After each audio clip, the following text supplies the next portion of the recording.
আসসালামু আলাইকুম, welcome back to ম্যাথসমাম kitchen. কেমন আছেন সবাই? আশা করি ভালো আছেন। আল্লাহর অশেষ রহমতে আমিও ভালো আছি। বন্ধুরা, ফিরে এলাম নতুন আরও একটি রেসিপি নিয়ে।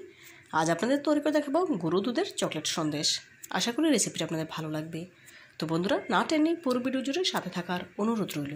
চলুন মূল প্রিপারেশনে যাওয়া যাক। প্রথমে যে পাত্রে সন্দেশগুলো সেট করব সেই পাত্রে সামান্য একটু ঘি ব্রাশ করে নিচ্ছি। সন্দেশের মিশ্রণ রেডি করার আগেই পাত্রটিতে আগে থেকে ঘি ব্রাশ করে নিতে হবে। দেখুন, খুব ভালোভাবে ঘি ব্রাশ করে নিয়েছি। এখন মূল প্রসেসে চলে যাচ্ছি। প্রথমে চুলে একটি প্যান বসিয়ে নিয়েছি, দিয়ে দিচ্ছি হাফ কাপ লিকুইড দুধ। এখন জাল করে বলক তুলে নেব। অনবরত নেড়ে দুধে বলক তুলে নিতে হবে, নাড়া বন্ধ করা যাবে না, এতে করে প্যানের তলা লেগে যেতে পারে।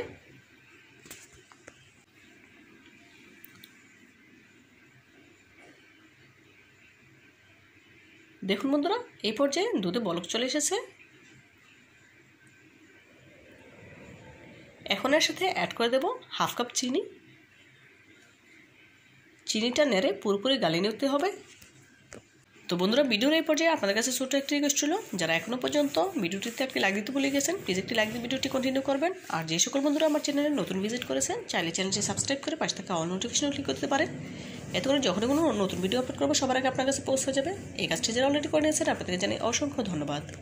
দেখুন বন্ধুরা, এই পর্যায়ে চিনিটা পুরোপুরি গলে গিয়েছে। এখন এর সাথে অ্যাড করে দিয়েছি মেজারমেন্ট কাপের 1 কাপ গরু দুধ। খুব ভালোভাবে নেড়েচেড়ে মিশিয়ে নিতে হবে। প্রথম অবস্থায় অনেকটা শুকনো মনে হতে পারে, কিন্তু মেশানোর পরে অনেকটাই থকথকে হয়ে আসবে।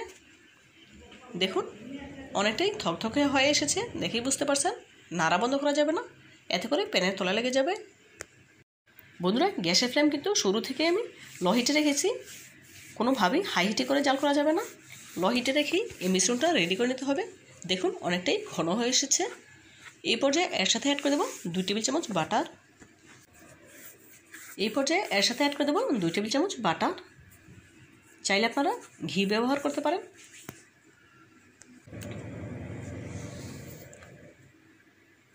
দেখুন, 2 টেবিল চামচ বাটার দিয়ে দিলাম। এখন মিশ্রণটার সাথে খুব ভালোভাবে নেড়েচেড়ে মিশিয়ে নেব।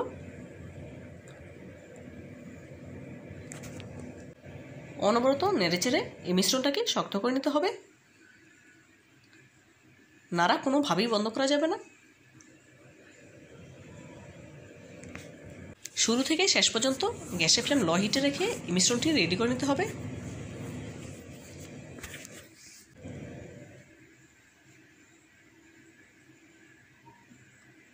দেখুন বন্ধুরা, মিশ্রণটা কিন্তু অনেকটাই ঘন হয়ে এসেছে, দেখেই বুঝতে পারছেন। এই পর্যায়ে মিশ্রণটা আমার রেডি হয়ে গিয়েছে। এখন এই মিশ্রণ থেকে আমি অর্ধেকটা পরিমাণ তুলে নেব,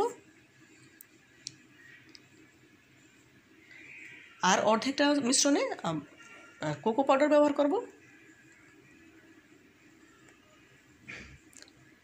আগে থেকেই যে পাত্রটি আমি রেডি করে রেখেছিলাম সে পাত্রে মিশ্রণটা নিয়ে এখন সমান করে নিচ্ছি। স্প্যাচুলার সাহায্যে চেপে চেপে সমান করে নিতে হবে। যেহেতু ঘি ব্রাশ করা আছে সেজন্য উঠে উঠে আসছে।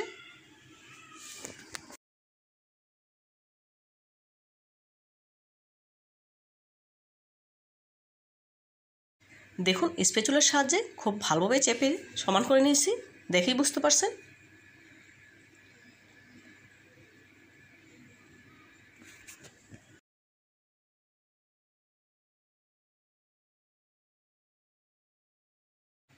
এখন যে বাকি অর্ধেক মিশ্রণ রয়েছে তার সাথে 2 টেবিল চামচ কোকো পাউডার অ্যাড করে দিয়েছি।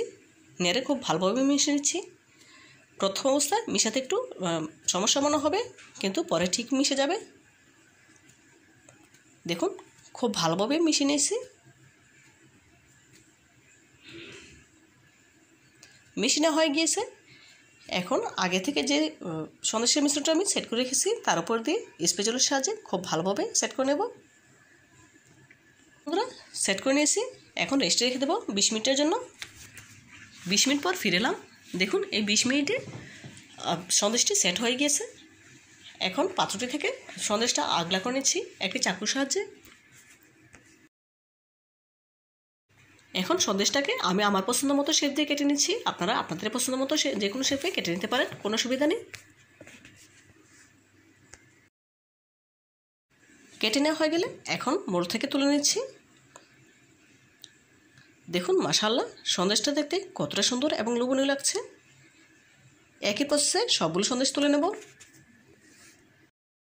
সবগুলো সন্দেশ তুলে নিয়ে একটি সার্ভিং প্লেটে সার্ভ করে নিয়েছি। দেখুন মাশাআল্লাহ সন্দেশগুলো দেখতে কতটা সুন্দর এবং লোভনীয় লাগছে। দেখতে যতটা সুন্দর হয়েছে খেতে ততটাই সুস্বাদু। আপনারা একবার হলেও আমার এই রেসিপিটি ফলো করে গুঁড়ো দুধ দিয়ে চকলেট সন্দেশ তৈরি করে খেয়ে দেখবেন, খুবই ভালো লাগবে ইনশাআল্লাহ।